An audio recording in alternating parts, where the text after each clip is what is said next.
procedure here is messed up. The resolution was written on November 11th. We're dealing with this on December 11th and the 14th of November.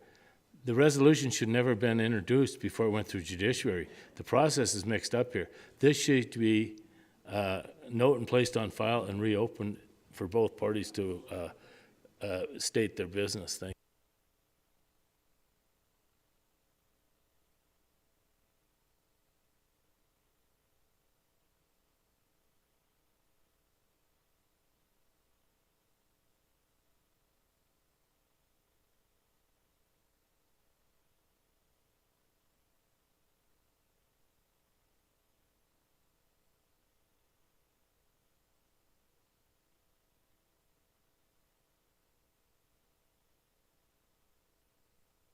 Thank you, Madam Chair. I agree that there is, and it is definitely nothing personal amongst what the staff recommends, but also our job is to look at that. At that time when it was introduced and to go on with the recommendation of what the BLDC wanted to do, that was great, but then we had other information to say, you know, if usually we get that information that comes to us, and we have that and we trust and we go with it. But then when there was the other information that came in, that affects our decision. And unfortunately, we have to make the decision on what we think is best for it, right? It's nothing personal of what the decision that the staff recommended to us, right? So it is a tough decision. We want to do what's best for moving forward. Thank you.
Bill's not here. Will everybody check in?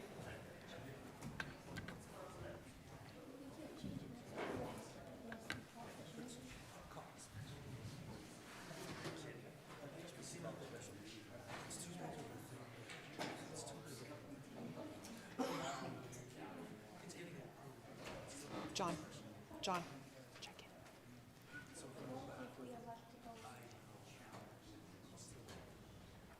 Fish. Good evening. I will call to order the Butte-Silver Bowl Council of Commissioners Committee of the Whole meeting for Wednesday, December 11th, 2024. Clerk, will you please have roll call? Bennington, present, one absent. Let the record show that Commissioner Anderson is absent. Commissioner Sorich, please lead us in the prayer and the pledge.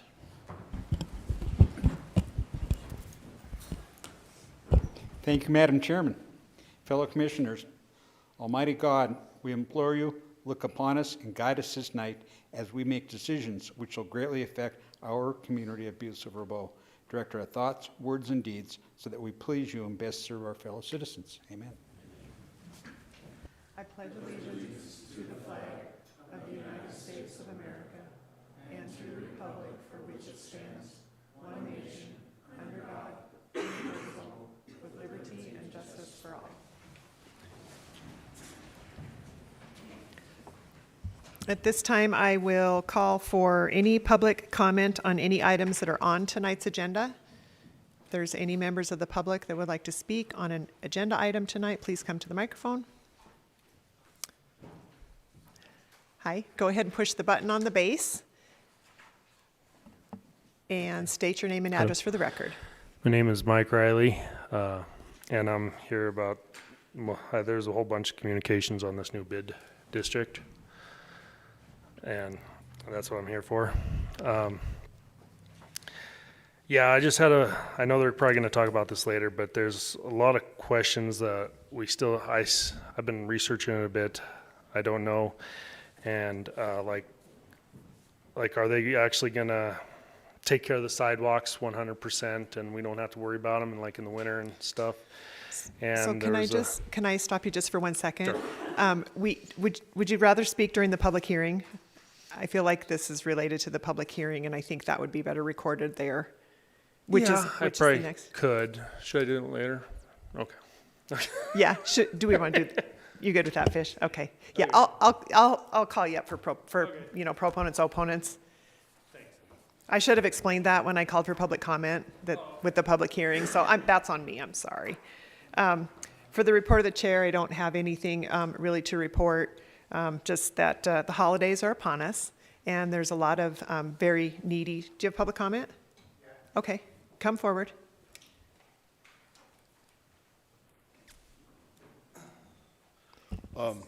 My name is Robert Edwards, 78 East Park Street. I'm not sure if we should talk about this with his or not, but really because mine is about the timing of this. We all received this letter postmarked the 3rd that says we need to protest this meeting by the 9th. Today's the 11th. Just kind of really feel like we're being railroaded here when you have to protest something before the public is given any knowledge about it. That's really all I have to say about it. Okay. Thank you. Is there any other public comment? The public hearing will be for opponents and proponents of the issue, the resolution. So if you just have a general public comment, feel free. We're good. Okay. Again, going back to the holidays, there's a lot of organizations out there that help a lot of people who are in great need. So I would ask you all to consider looking them up and potentially either volunteering, making a cash donation, or volunteering some of your time. Moving on to section 1, bid openings, public hearings, and/or presentations. Item number 1, public hearing, communication number 2024-554. County Attorney 5E, is there proof of publication?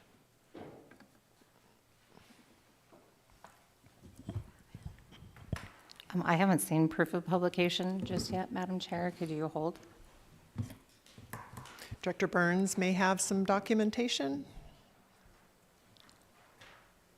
Thank you.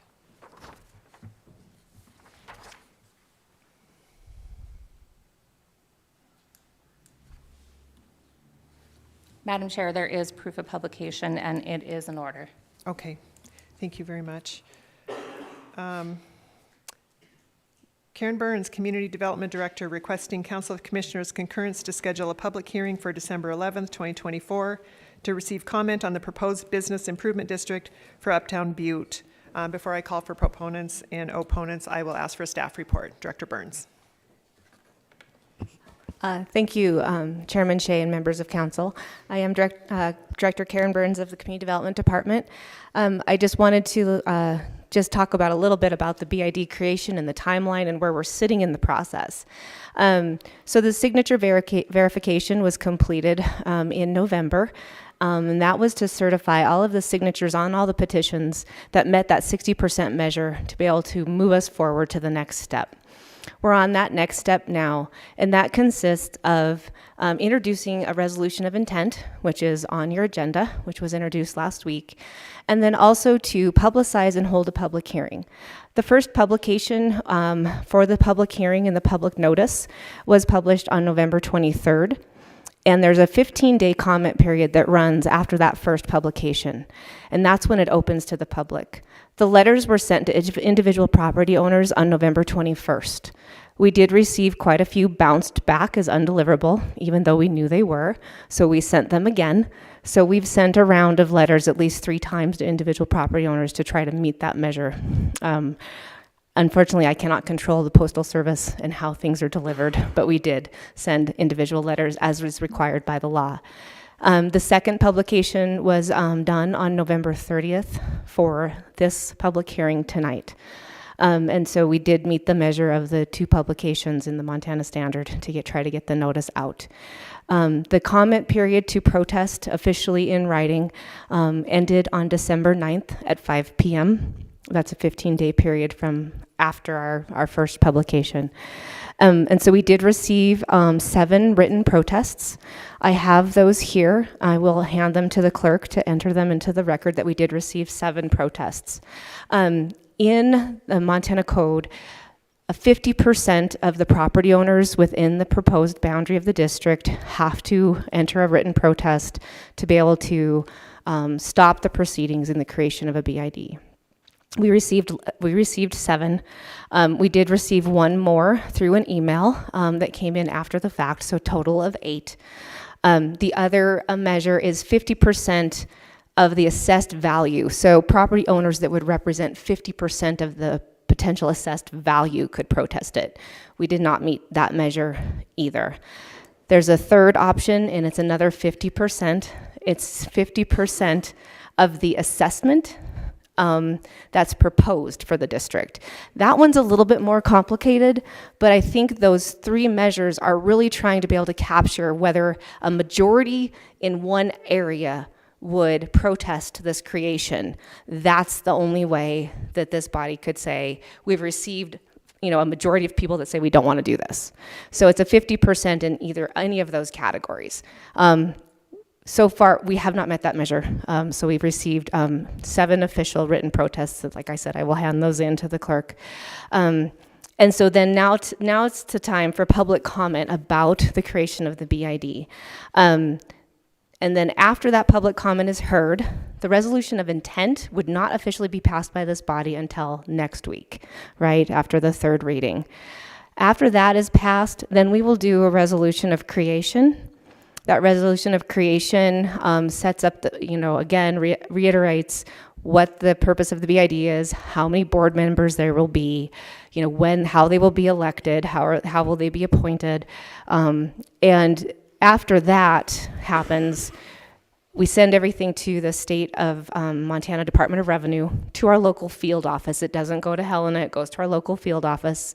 This is all detailed in the code. And then after that happens, they can say, oh, you missed this piece, or you might have not met, you have to give us some more information. It's very similar to the creation of an urban renewal district. They take everything that you've done and make sure that you've met the measure. So that would happen, and then we would pass an ordinance, just like we do for the TBID. We have an ordinance that lays out how their board of directors functions. We would do the same thing for the BID. So there's a lot of steps left. We're about halfway through, I would say.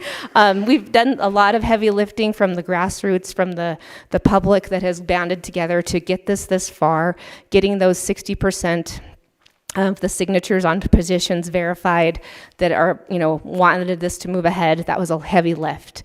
They got that accomplished. That was then certified by our clerk and recorder's office in a very busy time.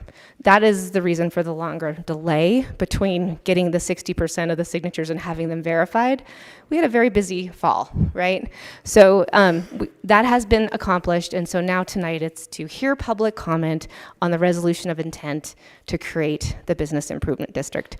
I hope I was not too confusing and clarifying. I'm happy to answer any questions anyone have, but I would just love to hear from the public because now's their time to talk again.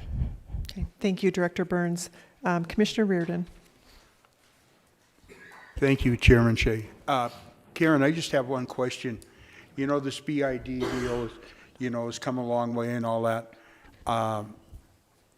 We never did, I guess we did touch somewhat on it, what the relationship would be with the Uptown Butte Association.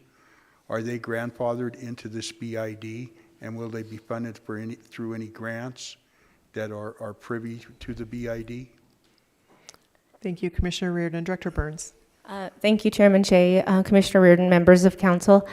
So the Business Improvement District would be administered by their own board of directors. They would be able to make decisions on how those funds would be spent.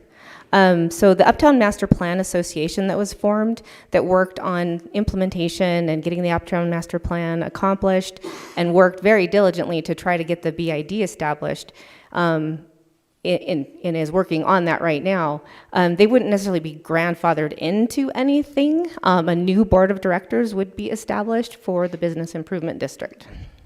Thank you, Director Burns. Follow up, Commissioner Reardon. Maybe you misread me, and I'm talking about, this association that's been uptown for 24 to 25 years that, has put together activities such as the Folk Festival, such as the Christmas stroll and all that. And I think we have a few people that have dedicated a lot of their time, and naturally we want to see these activities, connected. And that's the only thing that I really don't have a firm answer on. It seems like we're getting in Mason-Dixon line, or some people got to go and all that. Could you reaffirm that for me, please? Director Burns. Thank you, Chairman Shea, Commissioner Reardon, members of council. So I believe you're referring to Main Street Uptown Butte, right? And so they're a very important organization for Uptown Butte, and they will continue to function as that. The Business Improvement District could be a partner with Main Street for activities that Main Street would like to take on. It would be a separate board of directors from the Main Street board. If you were asking that question, they are definitely separate. There could be members that serve on one board that serve on the other, depending on who's interested, and the chief executive calls for people to interest to serve on that BID board. They have to be a property owner within the district. And then that board comes to you for your approval. And so that's how that functions. So they are not the same, but they could definitely interact with each other. Is that your question? Okay. One more follow-up. How is this organization, the Uptown Butte Association, being funded now? Director Burns. Thank you, Chairman Shea, Commissioner Reardon, and members of council. The Main Street Uptown Butte is funded through membership. It's a membership-driven organization. It functions much like the Chamber of Commerce or the BLDC. Those are membership organizations where individual folks are members of the organization. Thank you. Thank you, Director Burns. Commissioner Thatcher. Thank you, Madam Chair Shea. Director Burns, there were 8 protests. Could you tell me how many, and you might have already touched on this, but could you tell me how many people voted to sign on to join in on the Business Improvement District to get to this point? Director Burns. Thank you, Chairman Shea, Commissioner Thatcher, and members of council. There were over 290 individual properties that were identified. Of that, we sent out, some have multiple or duplicates, multiple layers there of property ownership on the same property. So we had 270 letters that were sent out. So we received over 100, I'm going to say the wrong number. I'm going to look back at my colleagues back there with Shanna and how many petitions we've received back. It was over 150, I believe, to get to the 60%. So we are 152, something like that. So we did receive quite a few positive feedback. Follow up, Commissioner Thatcher.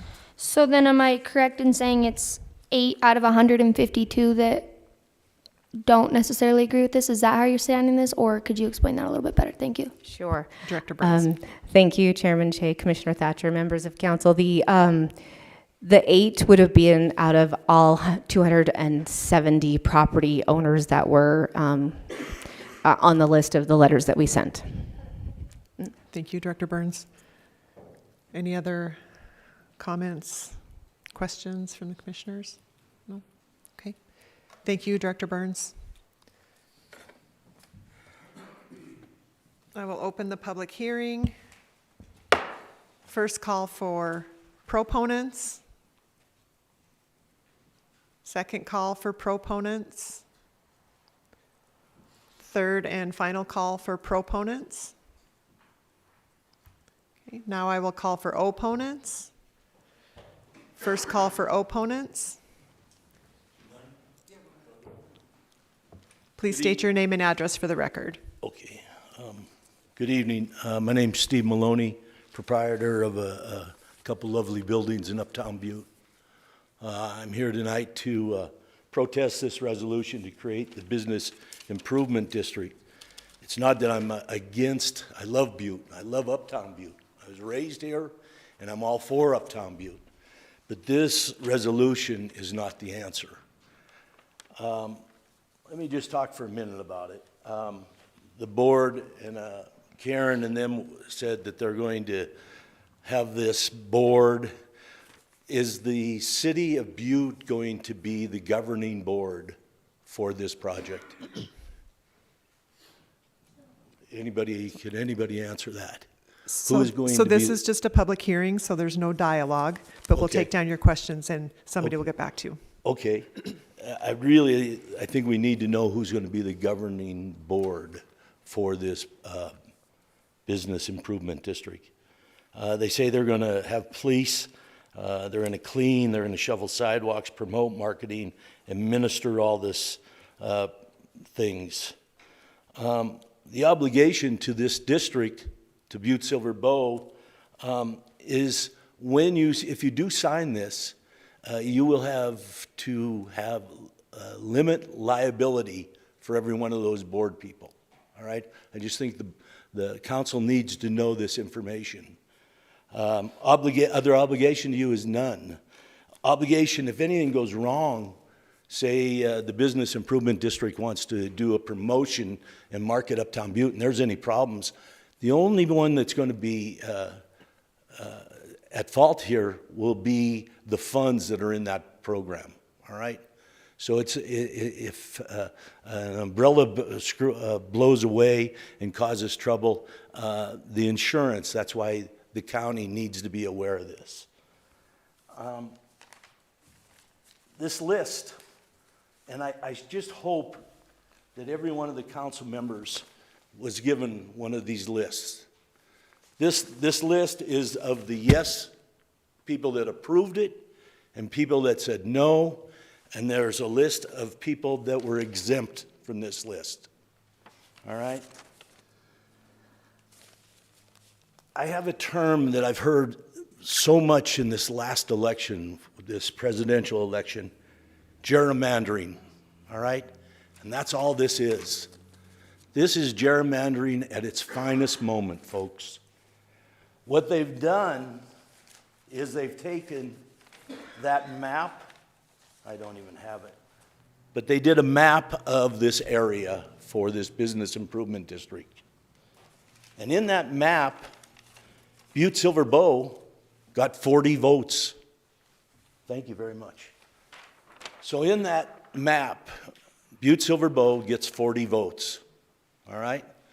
The definition of gerrymandering is the manipulation of the boundaries so as to favor one party, all right? That's what it is. So what Butte-Silver Bow did was they get 40 votes on this. that lot up on Copper Street, that lot across the street.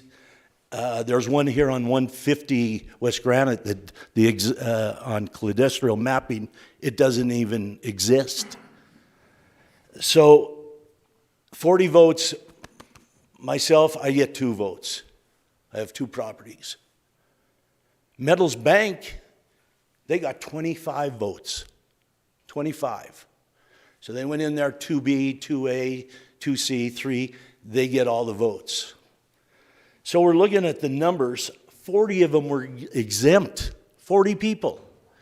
People that are a limit liability corporation were exempt from this. Fran Dorn was exempt from this. She lives in the tallest place in Butte. There were 103 no votes. Folks, this is not proportionally represented, this plan, all right? It is not the exact portrait of the people that you're representing. And it's not good democracy to go and try to put in something that I'm all for Uptown Butte, folks, but this is not the way to do it. It's not right. That list, and please, I hope each one of you get one to take a look at it, check it off. On that list, some of them have no names. No names. Some say they've been approved, but they haven't been. They didn't approve it. I have 2 names, all right? And I've done very little work on it. But there's 2 names of people that said their names on this list that they approved. They did not approve that. Their same name on here twice that were approved. The assessment is the biggie, all right? Who's going to pay for this? They told me my taxes are going to go up $8,000 over the course of this 10-year program. Now, that's an estimate. They did not know that every year you can reassess this tax. So all these people on this list, I wonder if they knew that information, that every year this can be reassessed, the tax. Council, all I ask is that you please look at a different type of solution to this. 270 properties were involved. 166 said yes. The percentage is 61.48%. If you take and look at all the bullet holes in this list, folks, you're nowhere near 61%. Butte-Silver Bow, to use your leverage to pass this with 40 votes versus the other people at mom and pop shops. So I'd like to thank you for your time. I'd like to stop and thank Shauna Adams, Uptown Master Plan people, Karen Burns, the BID steering community. I just think we need to look at a different angle than penalizing people that really are in Uptown Butte for a good reason. Thank you for your time. Thank you, Mr. Maloney. Second call for opponents.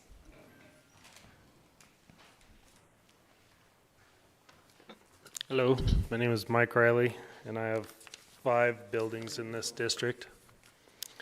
I agree with Mr. Maloney. I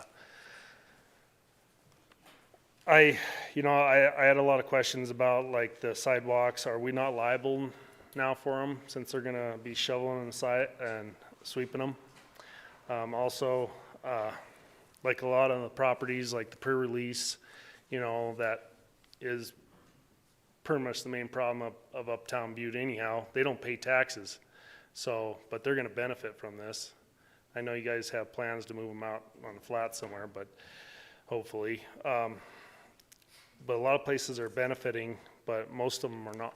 Most places are not benefiting from this. I cannot see it except for maybe the shoveling the sidewalks, and I don't know if that's a false promise. The public is tired of a lot of these false promises. like the 12 million that was supposed to go into the old Montana Power buildings. That never happened, you know. And yeah, I don't see much benefit in it. I just don't see it. And I see that the county has 40 properties, and like you said, Meadows Bank has, and they hold majorities there. I only have 5. He has 2.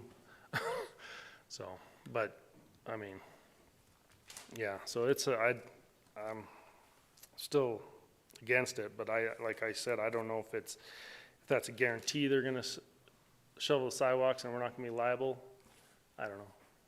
And the policing, what are they gonna? They're gonna hire another officer. Are they gonna hire security guards? I don't know. Maybe they'll just benefit for like the Finland and major big buildings like that. But places like my buildings, I don't see much benefit in it. So, but yeah, that's where I stand. Thank you. Thank you, Mr. Riley. Third call for opponents. Final call for opponents. Robert, excuse me, Robert Edwards, 78 East Park. I don't know if you guys have seen the letter that the business owners or the uptown business owners got or whatnot that's supposedly went out on the 20th. It just says that there's an introduction for this resolution tonight. There's no link to any information. There's no, give us a website, give us something to know what this is about. Nobody knows anything of what's happening until the agenda that was posted on Friday afternoon. And then we're expected to protest it by Monday. It's just such a weird tight deadline. And so when you talk about only 8 protests, it's because nobody knows what's going on. Everybody thinks that this is when it gets introduced, and then this is when you'd find the information out to decide whether you want to protest it or not. We're told there's 290 properties, and there was 52 yes petitions. That's 52%. That's not the 60%. I looked at the map and calculated it. I actually found there was 298 parcels. So that number gets even worse. And that was before they started including condos as the petitions. So they didn't adjust the denominator when they accepted what the petitions were. I really hope you guys will look into that, because I feel like this is being kind of railroaded through. I am one of those petitions. I signed this. I believe in this, but also the process just isn't there. I did look, I hope you'll read this really carefully. There's some glaring errors that I've stood up here before and mentioned them. Some of them gotten corrected, some of them haven't.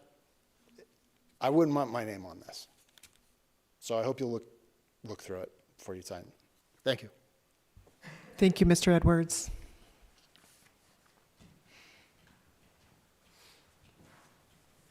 I'm Holly Harper. I'm the clinic manager at Mercury Street Medical, which is on 300 West Mercury. I don't know if you've seen the map, and you probably can't see mine, but I called in the end of, I'm gerrymandering on our behalf, apparently. The map has a little dangler at the bottom that is Mercury Street Medical and the old St. James Hospital. I know that Cameron has communicated with the group about having our block removed from this map, because not only will we not benefit from it, we're way down there. So the northern Mercury Street would be the only part that would be included in the map, but we would pay as if all 4 sides of our building were being included, and they're not. So in July, I was told on the phone that the discussion had occurred and most likely we would be excluded from the map, but we've not seen a new map and we haven't been communicated with. And I have no idea what's happening with this process, and I do pay attention.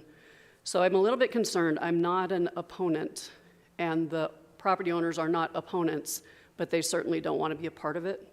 So we didn't write a letter saying we're opposed to this, because we're not, but we don't want to be party to it. Thank you. Thank you, Anyone Ms. like my map? Thank you, Ms. Harper.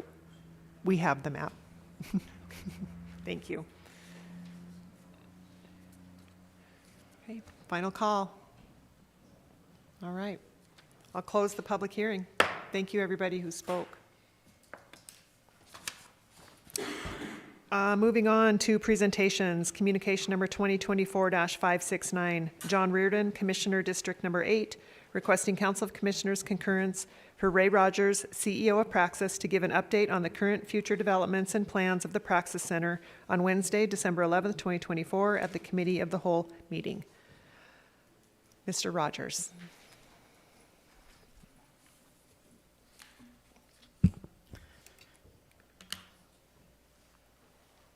Thank you, Chairman Shea and members of the council. My name is Ray Rogers. I live at 100 East Broadway here in Butte, and I'm the founder and CEO of the Praxis Center here in Butte. And with me tonight is Phil Wortham, who's our Chief Clinical Simulation Officer. And we're pleased to be here to be able to give you a quick update on what's happening with the Praxis Center project. Tonight I'll just quickly go through a few things, kind of give you a little bit of a financing update, talk about our new office location and some of the training we're going to be starting here, some grants and contracts we've received, our plans for some U.S. military medical training, what we're doing with the site, and kind of where we're at with next steps with the project.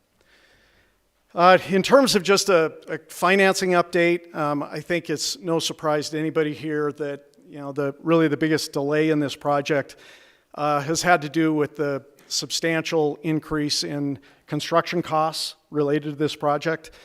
Construction costs since we began this project have almost tripled, and it's hard to keep up with that on a $35 million project. So we've had a number of different strategies in place to get to the finish line in terms of a funding strategy for this project. We're currently pursuing a number of different options. The first option is to self-finance this entire project ourselves, which includes a lot of different parts and pieces. It requires about $6 million of additional equity.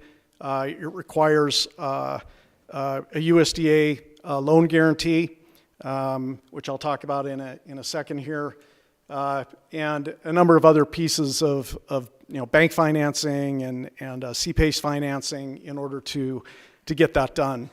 A quicker, easier way to get this done is simply to have a developer come in and build this facility for us, and then we would lease it back from them.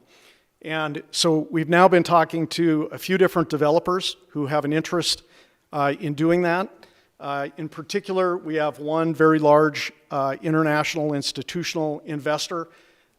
They spend most of their time working on projects that they call public good projects, and they do a lot of work with municipal infrastructure, very large international investment firm.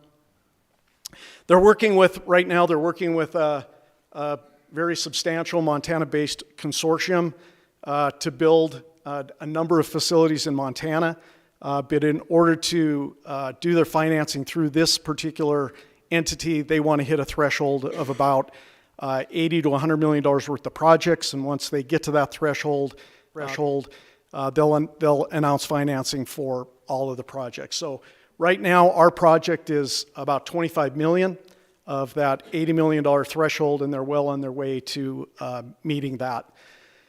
I can't disclose many more details about that, but we anticipate that process will kind of be wrapped up by Q2 of 2025. Like I said, we are talking to a couple other developers who could do this same thing, and we're trying to work as many angles as we can to get this project done for the community of Butte. Financing through this particular entity would include startup capital, which is great for us, the cost of the facility, as well as furnishing fixtures and equipment. And so under this current scenario that we're pursuing, it requires us to raise about an additional $1 million of equity, which we're working diligently on now. We continue to meet with potential equity investors all the time. And that $1 million would basically help us finalize engineering, permitting, and architectural design.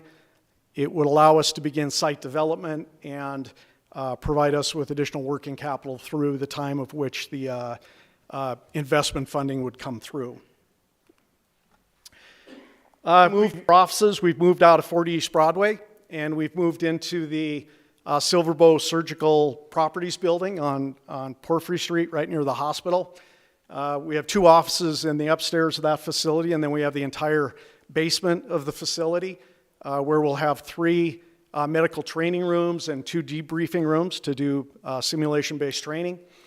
We've identified our initial courses, as well as the faculty who will teach those, and we're in the process right now of setting that space up, bringing in all the equipment we need, and we anticipate commencing training at that facility beginning in February of this next year.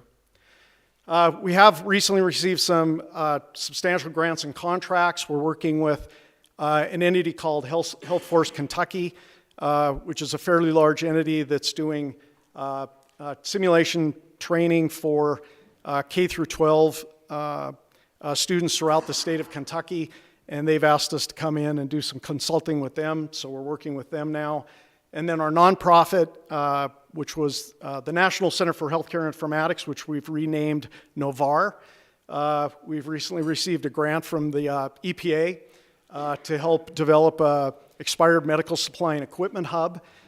We have space out in the Connections Park, about 3,200 square feet of warehouse space in the Connections Park, and it's probably half full now of expired medical supplies and equipment. So I'm talking about things like IV equipment, bandages, gowns, gloves, masks, stuff that is expired out but is in perfectly good condition, that can't be used for direct medical care, but is perfectly good for training. So these are materials that we can then sell to training centers throughout the United States, whether they're nursing programs, simulation centers, and we have very strong interest from the U.S. military to start purchasing these materials as well. So that's exciting, and that's happening right now. We should have that grant from the EPA available to us after January 1. There are a couple folks in the room who were involved. I know Chief Executive Gallagher and Director Burns were both involved in some meetings earlier this year with the U.S. on designating Butte as a military medical training hub. This is a really substantial project that's linked to Praxis. It's a project that we're working in conjunction with the Montana National Guard and Brigadier General Jamie Wilkins, the Praxis Center, a large Alaska Native 8A corporation called Gold Belt Niska, and that entity has 5 of the largest military medical training contracts right now. And then, of course, Rod Alney's company, the Peak Incorporated. So we built a consortium to place a military medical training hub here in Butte.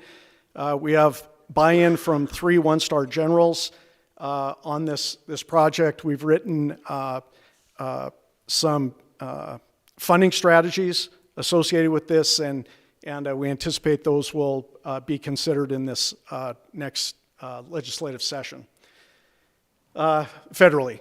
And we would, through this center, be offering a lot of different training, primarily to medics and Army surgeons, and these individuals would rotate between Montana National Guard, the Peak, Praxis, and other locations for training. So it's really exciting.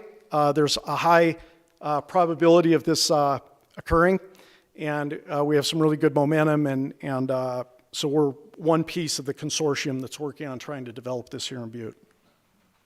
In terms of site development, I think some of you may have driven by our property recently and noticed that there's some work going on. We're in the process of removing both buildings on site. The Pizza Hut building, the old Pizza Hut building, should be removed by next week. The roof's gone, they're starting to take the sides down, and that building is going to Helena. And then the old gas station is being removed, and it's being relocated to Billings. We also continue our work with the USDA on the loan guarantee. We won't need that if we have a developer build the building, but that's been a long, arduous process, and we're at basically almost the finish line with that process with the USDA and the State Historic Preservation Office in terms of final approval.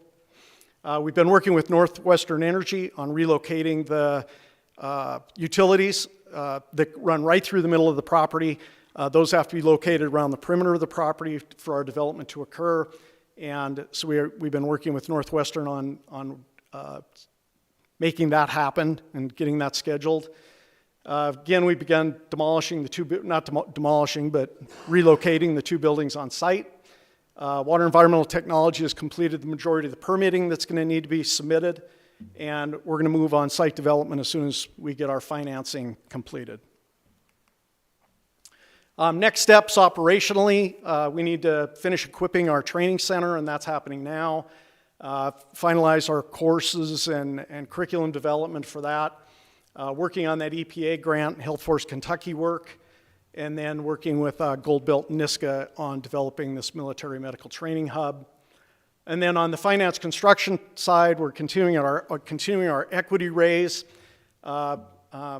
finalizing hopefully an agreement with this international investor to build the building, and then finalizing all the rest of the architecture, engineering, and permitting that's required. So that's where we're at with the status of the project. I would like to extend, I think this is noteworthy, extend congratulations to Phil Wortham. On our team, Phil was recently named as a fellow with the Society for Simulation and Healthcare, and that's a really big deal within the simulation world. There aren't very many simulation fellows, and that honor recognizes individuals who have made significant and sustained contributions to healthcare simulation. So extend congratulations to Phil Wortham. So with that, we know this is a frustrating process for a lot of people. This is a big project for Butte, $35 million project. Great things don't happen overnight. They take a lot of time and effort, and we continue to work hard every day to make this project a reality for Butte. We're not giving up. We won't give up. And we have great things happening. And so anyway, at this point, I'm glad to respond to any questions that any of you may have. Thank you, Ray. That was very, very enlightening. It's an exciting Great. project. Thank you. Commissioner Reardon. Thank you for coming, Ray. Your presentation was great and all that. The reason I put this on the agenda was the fact that we deal with the people of Butte over a period of like the last 8 to 10 years. And as you know, and I have admitted tonight, there hasn't been a bunch of activity around.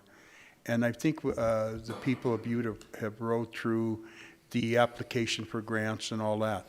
I'm not against this. I'm for it, But the thing about it is that I think it's great that you came because you've answered some questions and all that. But I'm just going to throw a few things out there if I could. Is that number one, we've been at this project for what, approximately, could you give me the 9-10 years? Mr. Rogers. Probably full-time, 5-6 years. Right. Do you mind if I call you Ray? Because yeah, that's fine. If I call you Mr. Rogers, I feel like I'm on the PBS channel, No, that's great. All right. So, this is the feedback we get. And the thing about it is that corner there is one of the most, it's the entrance to Uptown Butte of the three. And I think that what people are basically frustrated over a period of the last 9 years is that there hasn't been no attempt to make the site more repairable or ready for construction and all that. And I think that you're losing a lot of fans that way and support from this community.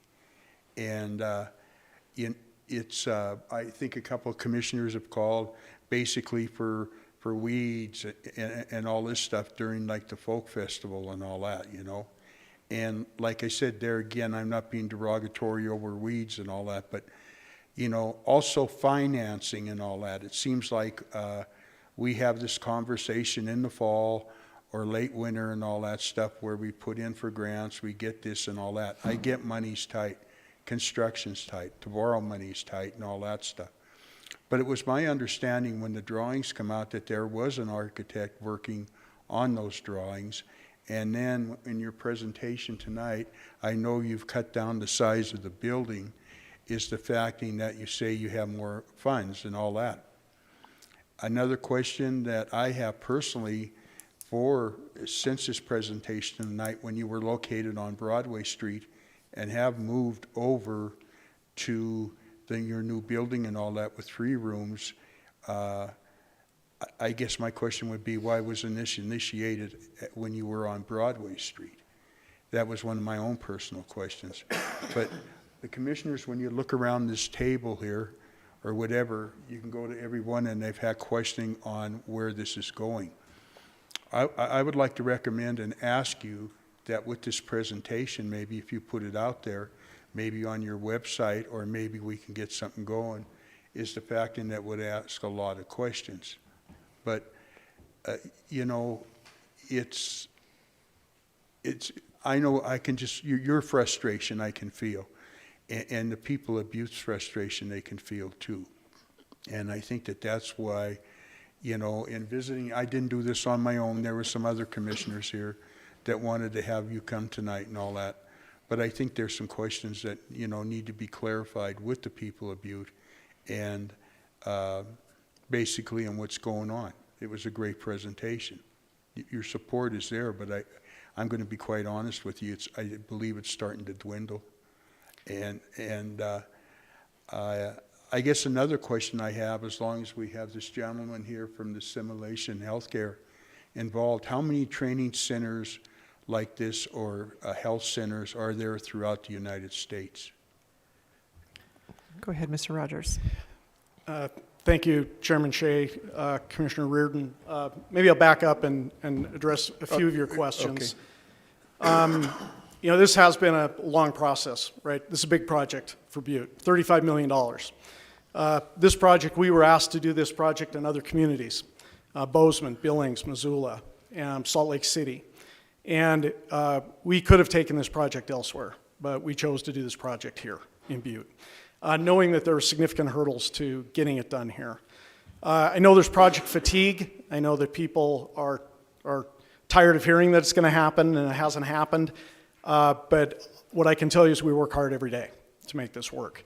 And we're doing this for this community, right? We don't want the economic impact of Praxis to happen in Bozeman or Missoula or Helena. We want the economic impact of Praxis to happen in this community. So that's what we work hard every day to get done. And so we know there's frustration out there. The message that I would leave with everybody is we pursue every option that we possibly can to make this project happen. We have some great things happening. This whole U.S. military medical training hub that could be here could be substantial. And I think the chief executive and others that were briefed on it understand the significance of this project. And that project wouldn't even be looking at Butte if it were not for the fact that the Praxis Center would be here. So we have that level of support from the U.S. military, and we're pushing as hard and as fast as we can to make this project happen. Your question regarding architects, we still have retained Cushing Terrell as our architect on the project. We talk to them all the time. We've done value engineering on the project to try to make the project as efficient as we possibly can, but yet still maintain the training space that we need in the facility to get the job done that we need to get done. Because there is a critical mass of space that we have to have in this facility in order to deliver the training that we need to. So they're still on board. Sletton Construction is our general contractor. They're still on board. So none of that's changed. Water Environmental Technologies is our engineer, and everyone is still moving in the same direction, and that's to get this project done. It's not uncommon that there's a lot of projects around the state of Montana that have stalled post-COVID because of the exorbitant increases in construction costs. So we're trying to address that. We work hard every day, and we're going to try to make that happen. And what was your last question? I'm sorry. Go ahead, Commissioner Reardon. My last question, when you were doing your presentation, you were located in the, I guess I call it the old power building and all that, and then you moved over to a building and all that, which was a great move, I believe. But during that time, I guess my question came up just as you were speaking, is the fact in that if you were getting this going and all that, how come at that period of time, because I believe you were at that building for a while, that you didn't have customers coming in and people coming in at that time? Go ahead, Mr. Rogers. Thank you. Yeah, it's somewhat of a complex question to answer. It involves the development of 40 East Broadway, and promises were made to us relative to redevelopment of the first floor of that facility and financing that could occur to get that first floor ready to be a training space, and that never occurred, so we were not able to actually set up training in that location like we wanted to. So we had the opportunity to pivot and move into a new facility, which is Silver Bow Surgical Properties, and now we have adequate space that we can do training and get things set up. So the other piece of that is just timing, getting Mr. Wortham on board and just getting momentum established to be able to get to where we are today. Commissioner Sorich. Thank you, Madam Chair. Mr. Rogers, Ray. Yes. You're right. That's kind of hard to say. Hey, thank you for being here tonight. I realize this has been it's a long time coming. We've had a couple different dates, if you mentioned to us we're going to break ground, and they've never happened. So maybe that's the reason, part reason why some of these people are maybe getting frustrated. This tonight was a great leap forward to show that it is still moving forward, and it's a good message. And there's still, and I'm like I said, I'm just commenting. I think there's probably still a lot of businesses in Uptown Butte that are kind of banking on to be the spin-off business. Mm-hmm. Some of the ones were apartments or whatnot. So I think this is something that they need to know so they can make some future plans also. So again, thank you for being here, and I really, really hope this works out and in the very near future. Great, thank you. Thank you, Commissioner Sorich. Commissioner O'Neill, then Commissioner Morgan. Thank you, Madam Chair. Mr. Rogers, thank you for being here. Definitely appreciate it. And again, this project has taken a long time, and all for it, not being negative. But I just feel like, you do come when we ask, and we appreciate that, and we get great information. And I just feel like there is something always new with that. I guess I do have a question. So this military situation you had and the chief executive was involved in, would that be something that would go into the praxis? So this is not something going somewhere else. This would be located in the praxis. That's my first question, and I do have a follow-up.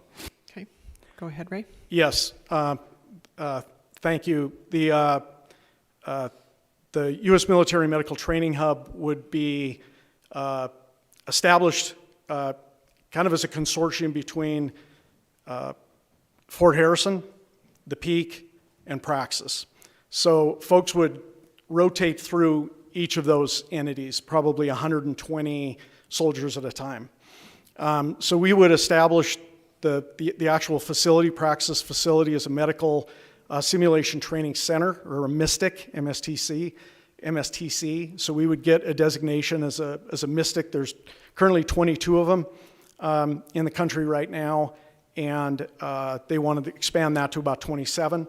So we would be one of the military simulation training centers in the country. So the activity would be happening in the Praxis Center. It would also be happening remotely. So one of the things that they'd like to do is actually establish a MASH unit here, a Mobile Army Surgical Hospital, and that would be remote, placed somewhere primarily with the Peak Incorporated, and then they'd be able to transfer patients between field hospital and the Praxis Center, which would be more of a forward hospital in military speak. And it's 40 full-time military medical training personnel that would be stationed in Butte, and a number of them would be stationed in the Praxis Center. For us, it means $3.5 to $4 million of simulation training equipment that would come with that we wouldn't have to purchase, that the military would. So it's really substantial. So, Commissioner O'Neill, follow-up. Thank you for that. And also just I feel like for a long time, and again, I'm not being critical, it's just I get to ask you these questions so I have the answers for when people are asking me, so I can give them the correct answer, if you will. I feel like there's always a million or 2 million, or now you're saying this last million that you need is for architecture, and it was mentioned, like, I mean, obviously it looks like there's architecture plans or there's a schematics or something. But like, so if I gave you $1 million today, if I could find, I don't have that. I wish I did. I'd do it. But I'm just saying, I just feel like we're always $1 million, we're 2 million, we're 3 million. We've been hearing that a lot. And again, I'm not being critical, but now the prices aren't going to go down. They're going to keep going up. So, and then are you going to get answers from these things? I understand that all these grants and going through all these government entities, all this stuff does take a long time, but are we going to be back here? If we're back here in February having the same conversation, good. We can have it as long as we want if it's positive and it does happen, but there's got to be an end of something. There's got to be a part of, okay, you're here, you guys have this much money, there's this, there's that. There's got to be an end, not just like, hey, we're waiting on this.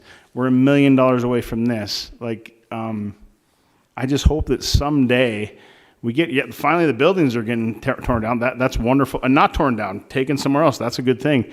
I wanted the old garage, but my wife told me not to take it. So I just, again, not being critical, I just win, and hope it's going to happen. Thank you. No, thank you, Commissioner O'Neill. It's frustrating for us too. As I've said, this is a big project. We work hard every day to move this forward. Give you a good example in terms of construction. The Northwestern Energy Building, which was built or finished, 7 or 8 years ago, is a 110,000 square foot building, and it was built for $25 million. Our building is a 35,000 square foot building, and our price tag is $25 million. So when we started this project, construction costs were substantially less than they are today. And through COVID, which we had to weather that storm, through COVID, the price of this project just launched. And we really thought last October, working with Cushing Terrell, that we were near the finish line in terms of the funding that we needed for this project. When the pricing on this came back, we were $8 million short because of the increases in construction costs. So we've had to pivot, and we've had to look at other ways to finance this project and keep this thing moving forward. All I can tell you is that every day we look for different strategies. This strategy of having a developer come in and build the building for us is a great strategy, and there's interest out there, and we're pursuing that. And this is a private project. We try to be as open and forward with the council and this community as we can be. There's some things we won't disclose that we're doing, but we're trying to provide as much information as we possibly can about this project. We're current on taxes, we're current on our loans with BLDC, and we just continue to push forward with this project as hard as we can. So I hope that kind of answers your question. I would like to just answer one last question that Commissioner Sorich had, which I remembered, which was how many simulation training centers are there, which is a question you asked. Right now there's 800 or so simulation training centers across the United States. 99% of those simulation training centers are located in one of two locations: in colleges and universities like Montana Tech for training nursing students, or big medical centers and big universities where they train medical residents, right? But if you're a rural healthcare practitioner and you're working in Plentywood or Shelby or Dillon or somewhere in Kentucky or Mississippi, and you're a doctor, a nurse, or a mid-level provider, and you want access to simulation-based training, which is right now state-of-the-art, that's the type of training everybody wants to have in healthcare, there's nowhere to go to get that type of training. So the Praxis Center will be the nation's first independent, non-aligned simulation training center dedicated specifically to the needs of rural healthcare practitioners. And that's why this is so critical for rural health. Right now, none of these practitioners, doctors, nurses, like 80% of them don't have access to simulation training that we're going to be able to provide. And that's why we can attract a national and international audience of medical personnel to come to Butte to get this type of training. Thank you, Mr. Rogers. Commissioner Morgan. Thank you, Madam Chair.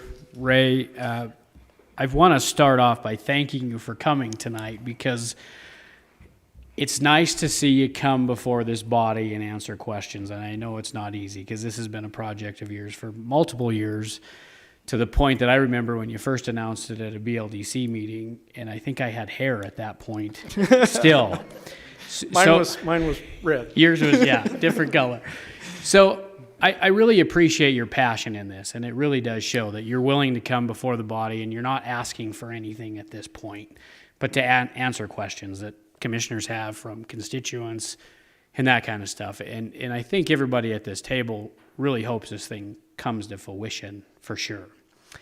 There's a couple of questions that I have regarding the council in the past has given you land where you're currently at, and I believe there was some clawback clauses in that. One, with the years that have gone by, is there any issues that we're going to be running into with that for you? I don't know if there's a timeline in those properties, so it might be something we want to look at just to make sure it's there. The other question that I would ask you is again, I know you're passionate about this project, but does there come a time that you know that this isn't going to happen and you have to realize that internally, for the community?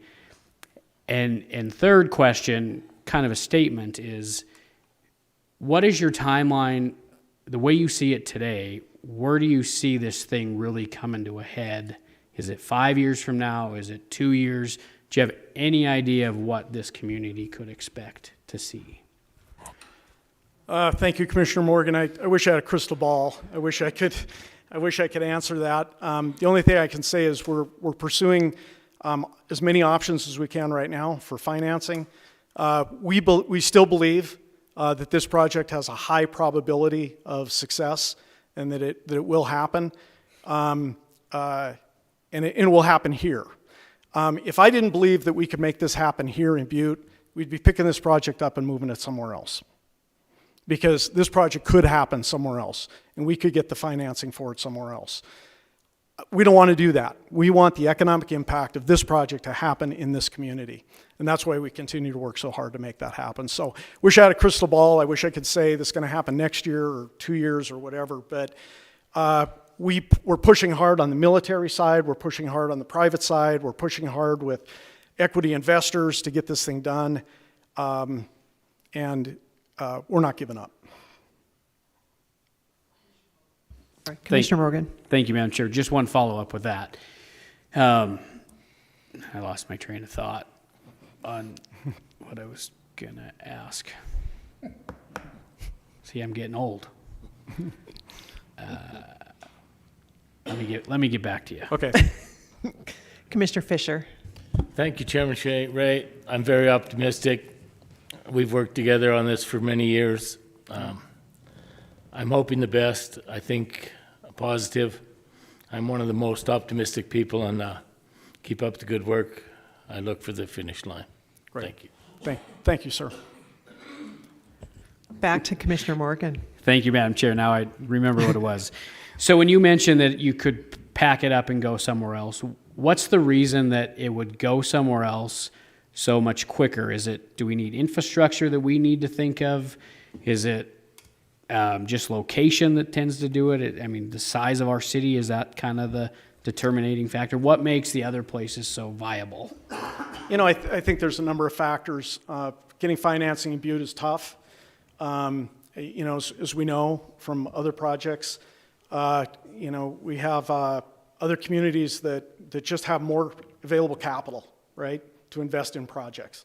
Like look at what's going on in Bozeman right now. Between 2017 and 2021, they added 1,200 net new businesses to Bozeman. That's outrageous growth, right? We don't want to be in Bozeman. We want to be in Butte. But there are other communities that have expressed an interest in us locating praxis in their communities.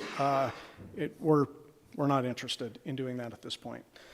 We have had substantial interest in placing a praxis center in Alaska, and we have had some discussions ongoing to do that.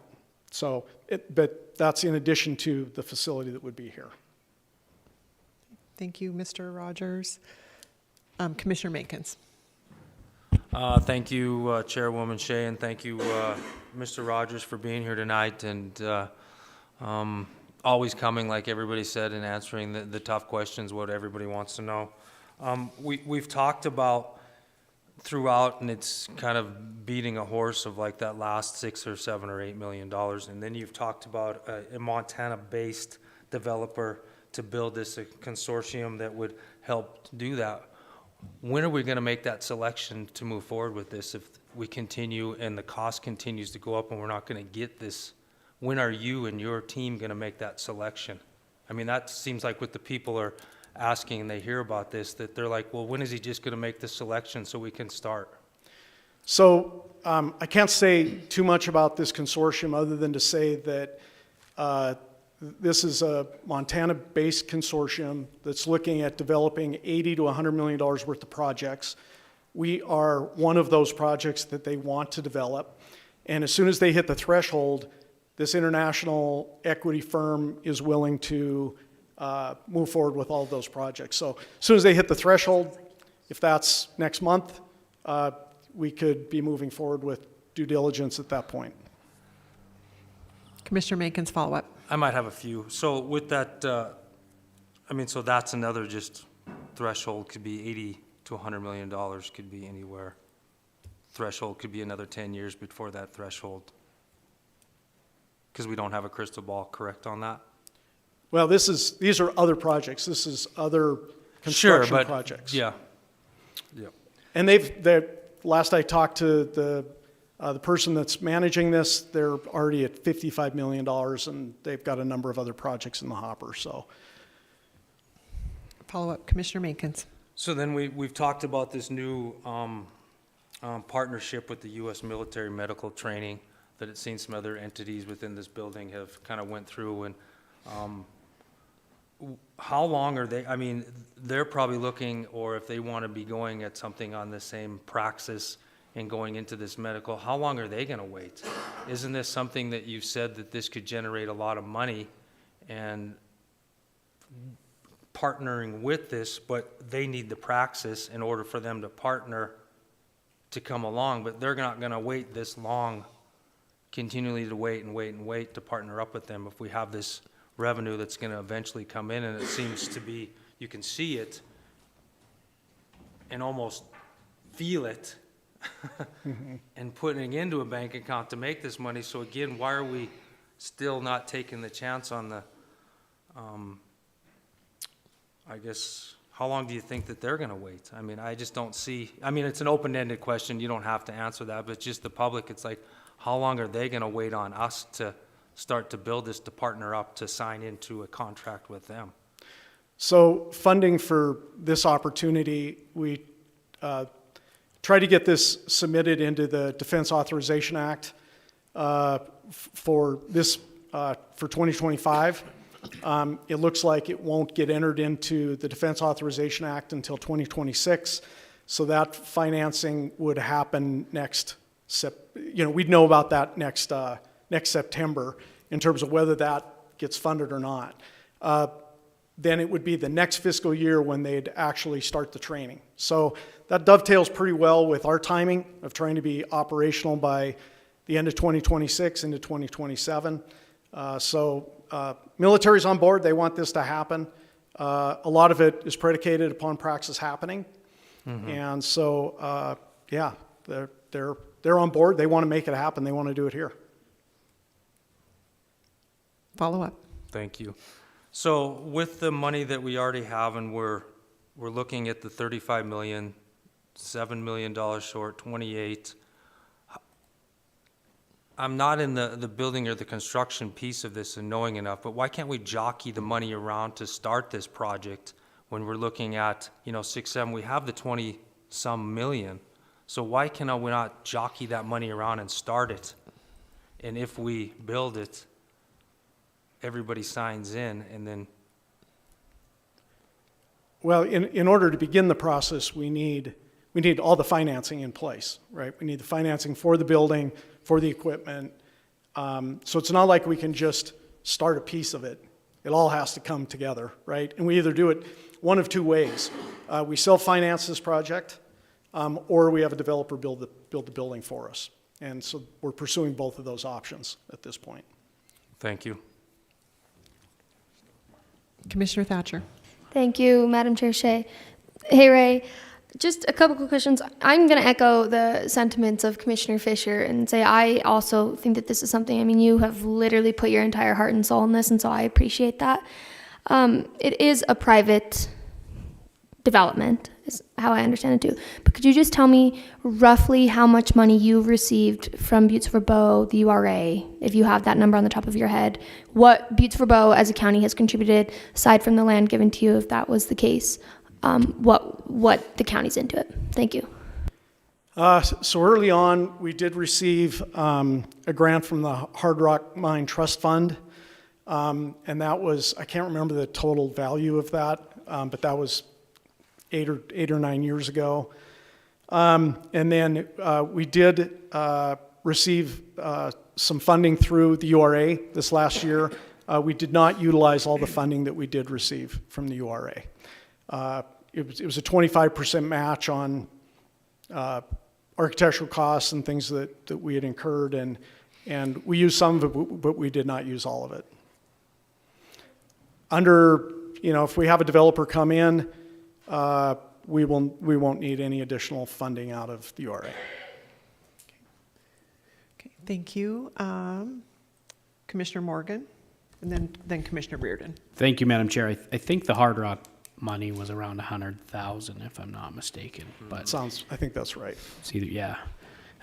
Just as a follow-up question on the clawback on the property, is there anything there that we have to look out for? I'll have to go back, and I looked at those deeds about a year ago, and I can't remember. I think basically they say if the project doesn't happen, then the street wouldn't be vacated for the purpose of using it for Praxis, and then the old Greek Cafe lot that I think that there's a clawback provision in that as well, that if the project doesn't happen, it reverts back to Butte-Silver. So, yeah.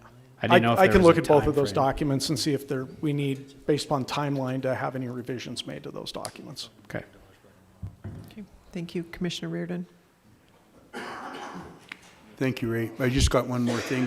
As long as we're talking about money, is the facting that since you've been invested in this deal and all that, and paying taxes, paying insurance, paying this and investments and all that from investors and all that, and how much over the last 8 or 9 years, roughly, and if you don't want to divulge it, that's all right too, that has been spent to get us where we're at now, or to get you where you're at now? Yeah, those are numbers that we don't want to disclose publicly. Okay, thank you. All right. Commissioner Callahan. Thank you, Madam Chair. Thanks, Ray, for coming tonight. I will call you Ray because I've known you since you were in diapers. So, hey, I just want to thank you for all the hard work you've put into this project. I know you and Pat Dudley many, many, many years ago got together on this, and you've been working on this, and unfortunately you lost your partner, Pat, and you've kept up the fight. I don't think we can find anybody in our community that's more dedicated and works harder at doing something positive for our community than you have. And, you know, for all the naysayers out there that are doubting what you're trying to do, tell them to shadow you for a week and see if they can keep up, as I say. So I just want to say thank you, and whatever you do, just don't give up, no matter how many people complain. Keep going forward, and you'll get there. Right. Thank you, Commissioner Callahan. Thank you, Commissioner Callahan. I guess it's my turn to talk now. All right. I also want to thank you for believing in Butte. And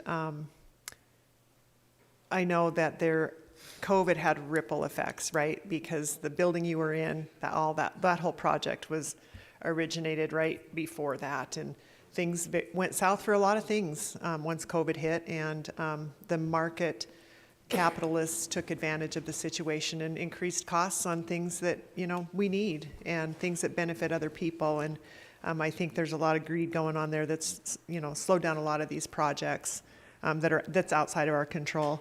There are such great things happening in Butte right now. Our economic development team is just stellar. Our chief executive is super committed to making things work for investors and these partnerships, and I love hearing about the military stuff. I love hearing about the training opportunities for rural, frontier, rural, you know, health centers, any health workforce issues. This is going to be really a great thing as someone who tries to recruit healthcare workers every day.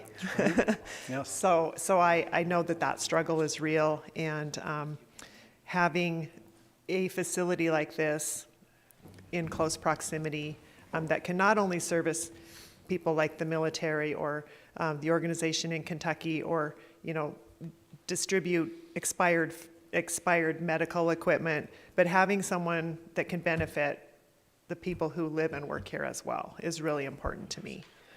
And so with all the good things happening in Butte, I've said this before, I heard it from somebody when I was first campaigning for this office in 2018, good things happen in Butte if we let them. And so sometimes we have to be okay with letting it happen and manifesting it, bringing it in so we can get it done. I appreciate all the hard work you've done. I appreciate the diligence of all the commissioners who have asked all the hard questions. That's part of it, as you know. That's part of our role. But I would encourage you to just keep the faith, and we will welcome whatever you can bring forward to us and make the whole world a better place. Well, great. Thank you. Thank you. Thank you, Chairman Shea. Yeah. Commissioner Callahan. Thank you, Madam Chair. I just want to state that I misspoke there when I said you took the project on by yourself, because I know that Pat's widow and his daughter are still involved in helping you, and I want to thank them as well. Great. Thank you. Commissioner Sorge. I just have one more question. Ray, in your vision, how many people is this going to employ that you're talking about eventually? So our current pro forma has about 40 full-time employees and probably 25 to 50 part-time employees that would be what we call standardized patients or patient actors that we would employ to work in the center. So fairly significant workforce. Okay. You know, the big economic impact is, 5,000 annual trainees a year that will have a typical stay of 3 days. So, that's 15 to 20,000 hotel nights a year, and it's a lot of impact.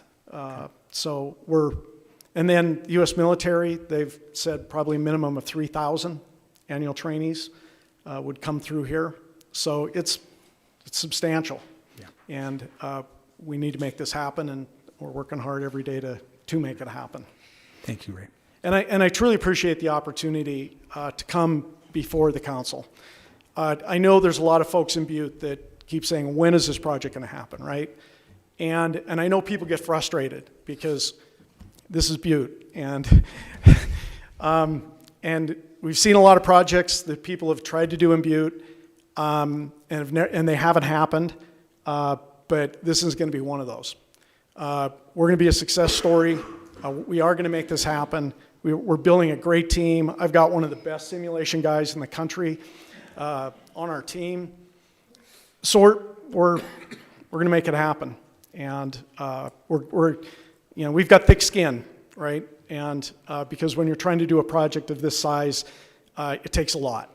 And I know there's a lot of naysayers out there, but when we hear naysayers, it just encourages us more to make this thing happen for Butte. And we see the substantial benefits to this community and to rural health care, and we're going to keep driving forward. So thank you all for giving us the opportunity to give you an update. Thank you, Ray. Thank you. And congratulations on the award. That's wonderful. That's quite an honor, so good job. Okay. I gotta find my agenda now.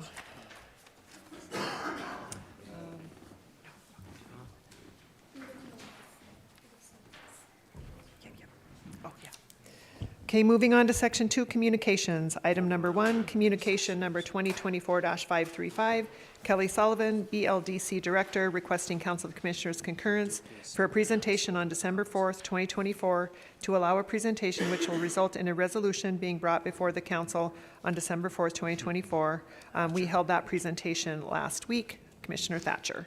Thank you, Madam Chair Shea. At this time, I'd like to place communication number 2024-535 on file. Thank you. There's a motion and a second to place communication 2024-535 on file. Is there anything on the question? On the question. On the question, Commissioner Morgan. Thank you, Madam Chair. Hattie, would you mind amending your motion to cross-reference it with that resolution, just so we know that it's actually been introduced, please? 2024-60.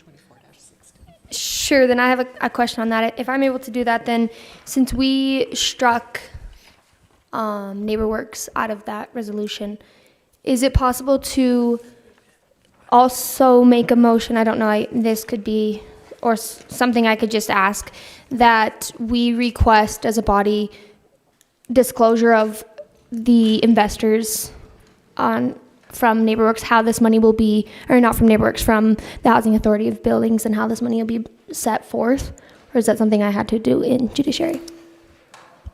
Oh boy, Commissioner Morgan, I'm not sure on that. Commissioner Thatcher, I believe we just want to put this communication, cross-reference it, and put this particular one on file. And certainly, I think that as we move forward through the process of identifying the CRO, I think that can be a condition, potentially. Okay, would you like to amend your motion? I will amend my motion to place communication number 2024-535 and cross-reference it with resolution number 2024-60. Okay, there's a motion and a second to cross-reference communication number 2024-535 with resolution number 2024-60 and place communication 2024-535 on file. Would everybody please vote?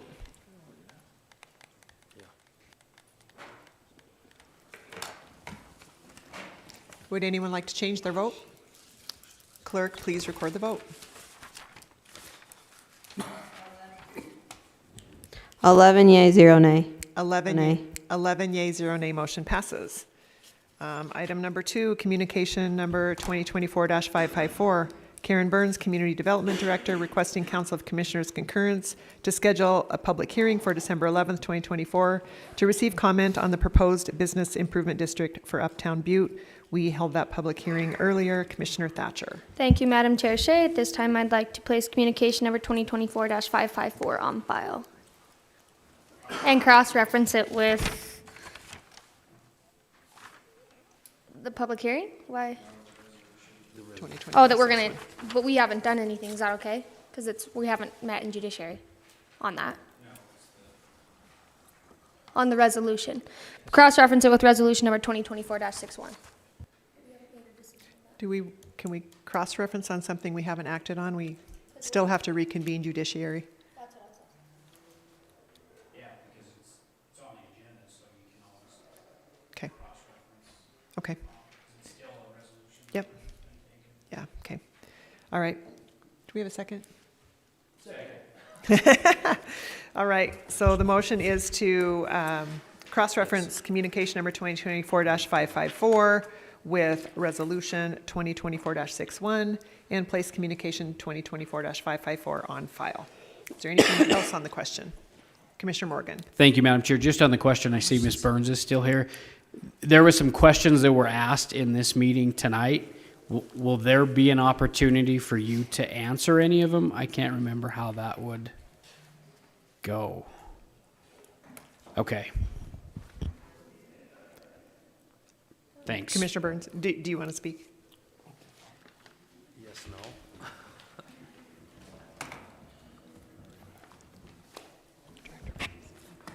Thank you, Chairman Shea, Commissioner Morgan, members of council. Those questions were asked during the public comment in the public hearing. So I guess it would be whether you'd like me to prepare answers to those and get them to the council. I'm happy to do that. I don't think there's a vehicle for me to address those questions unless I'm asked to, to bring that back. Okay, thank you. I would agree. The people who commented aren't here, and that wouldn't be really appropriate to answer those questions outside the public hearing. I would like, though, I did jot them down, and I would like, you know, if you had some responses to at least send them out to us. Okay. Thank you, Chairman Shea, and members of council. I will do that. Thank you. Okay, there's a motion and a second on the floor. Anything else on the question? Would everybody please vote?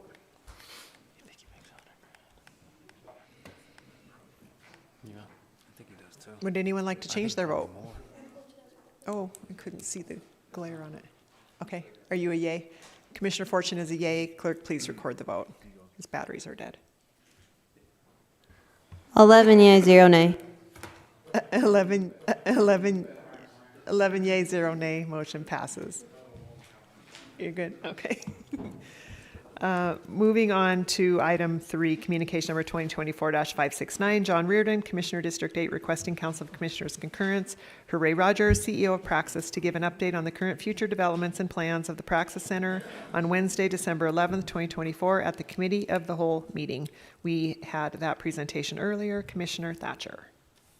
Thank you, Madam Chair Shea. At this time, I'd like to place on file communication number 2024-569. There's a motion and a second to place communication 2024-569 on file. Is there anything on the question? Will everybody please vote? Oh, fortune's worked. Would anyone like to change their vote? Clerk, please record the vote. 11 yea, 0 nay. 11 yea, 0 nay. Motion passes. Motion passes. Now we'll move to public comment on any public matter not on tonight's agenda. So if there's anything not on the agenda that you would like to speak about, please come forward. Looking at ready. You got anything tonight? All right. Seeing none, I'll take a motion to adjourn. All those in favor? Aye.